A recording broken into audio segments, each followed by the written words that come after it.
तो पापा शराब मत पीना।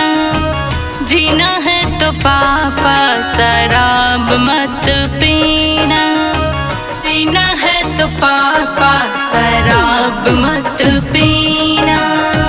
जीना है तो पापा शराब मत पीना।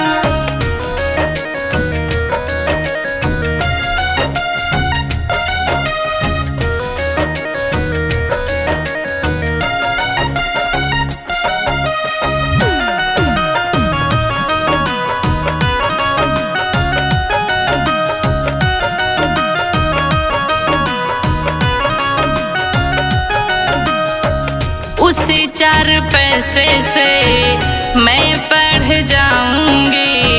भाई बहन को भी आगे बढ़ाऊंगी।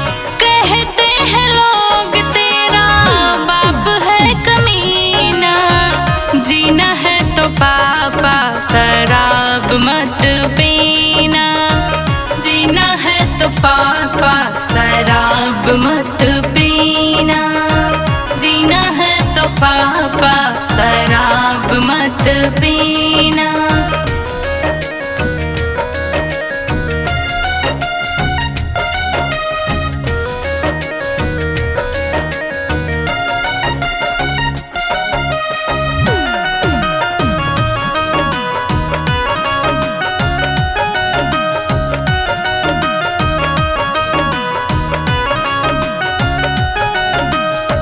बड़ी मुश्किल से माँ घर को चलाती है।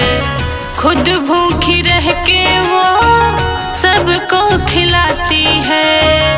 वादा करो अब से होऊंगा कभी ना। जीना है तो पापा शराब मत पीना।